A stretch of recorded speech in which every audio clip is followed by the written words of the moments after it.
Welcome to this Saturday Travel and History Tip, Life and Death on the Trail. And it comes forcibly to mind that this passage in the Great Rocky Mountains was fashioned by the Supreme Ruler to aid the progress of the American people in their westward march to the Pacific Ocean. Joseph Buffman, an 1849 California immigrant. This historical statement is referring to what is known as America's manifest destiny. With South Pass behind them, the Oregon and California-bound travelers faced the second half of their journey. The roughest travel was yet to come. From Missouri to South Pass, immigrants were able to follow rivers, but from South Pass to Oregon and California, they faced dry stretches, such as the high-altitude desert of the Green River Basin. The dry climate played havoc with wagon wheels that kept shrinking wood away from the iron rims. Approximately 20 miles on the trail west of this place, immigrants arrived at the Sublette Cutoff, also known as the Parting of the Ways. It was there that groups separated, some going to Oregon, some to Utah, and others to California. Whatever their destination, every day they struggled with life along the trail. Lonely graves, most unmarked, are testimony to thousands of lives taken by cholera, accidents, especially at river crossings, and childbirth. Attacks by Native Americans were often feared,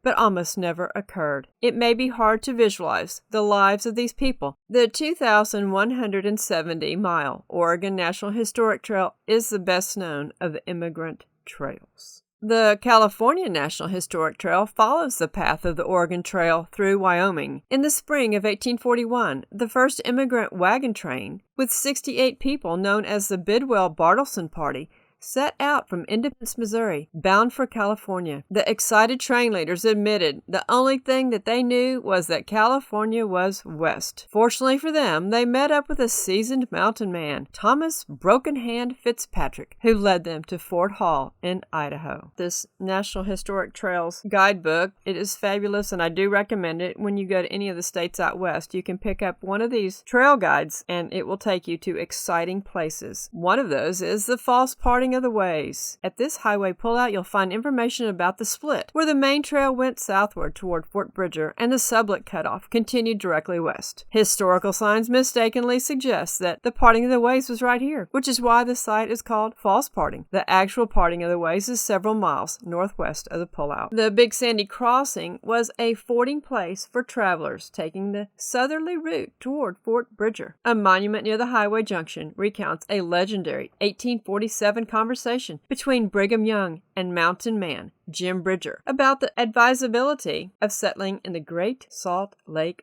Valley. I would have loved to have heard that conversation. We will be going to Fort Bridger, which is all about the mountain man Jim Bridger. There's also Pilot Butte, and we will be going to that pullout and to the Lombard Ferry in this Saturday Travel and History Tip. Hit the subscribe button. In 1858, this ancient path, which had been used by Indians, explorers, and mountain men as a shortcut to the Snake River country, was developed by Frederick Lander into an alternate route on the Oregon Trail. What is commonly called the Lander Trail or Lander Cutoff starts 9 miles to the southeast at Burnt Ranch, directly behind this sign. It crosses the Sweetwater River 6 miles to the northwest and continues along Lander Creek for 13 miles to the Continental Divide at Little Sandy Creek, the headwaters of the Pacific Ocean. From there it travels west across the Green River Valley, the Wyoming Range, and the Salt River Range before entering present-day Idaho. The cutoff rejoins the original Oregon Trail near Fort Hall. This wagon road was favored by travelers for many reasons. The cutoff saved as much as 7 days of travel compared to the old route through Fort Bridger, avoided the expensive ferries across the Green River to the south, and bypassed the 50-mile waterless desert of the Sublette Cutoff. Seems like a good option to me. Its longest waterless section was only 10 miles, and it had access to abundant grass and firewood. The Lander Cutoff was used by an estimated 13,000 immigrants in the first year, with 9,000 of them signing a statement of support for the road at Fort Hall. While use dwindled after completion of the Transcontinental Railroad in 1869, the trail was still used by immigrants into the 20th century and played a role in the settlement of the upper Green River Valley. This spot, where the old Oregon and Mormon trails crossed the Little Sandy River, or Creek, was a popular camping and resting place for travelers headed to Oregon, California, and Utah. Indeed, this site is one of the most significant landmarks on the entire length of the trail, and you will not want to miss going to Little Sandy Crossing. It is beautiful, and depending on the time of year, you can see the lush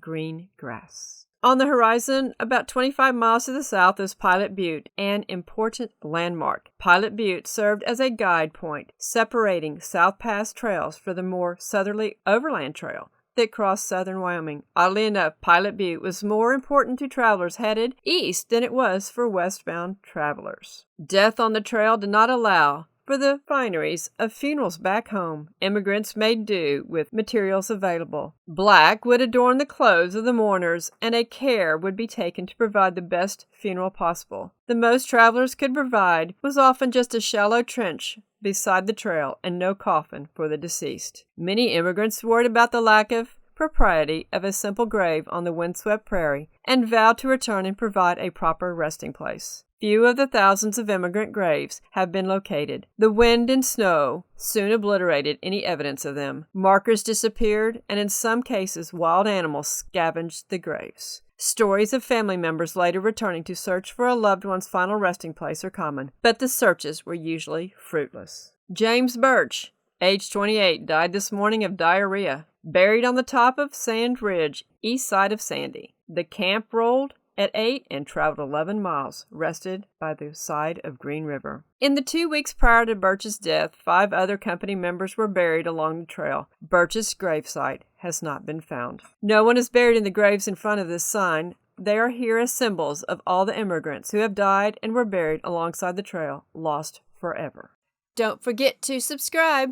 This site of the Lombard Ferry was one of the most used crossings on the Green River, lasting from about 1843 into the early 1900s. First established by the mountain men, it was operated by Mormons in the 1850s during the peak years of the westward immigration. And the Mormons were famous for building ferries along the rivers when crossings were too dangerous to ford. Overland to Zion. The immigration of Mormon converts to Utah is a fascinating chapter of the overall American westering experience of the 19th century. That's an understatement. In search of religious freedom and an end to persecution, Mormon groups traveled to Utah. The Mormon wagon trains were highly organized compared to the other westbound immigrants. It's all part of American history. Learn it, love it, appreciate it.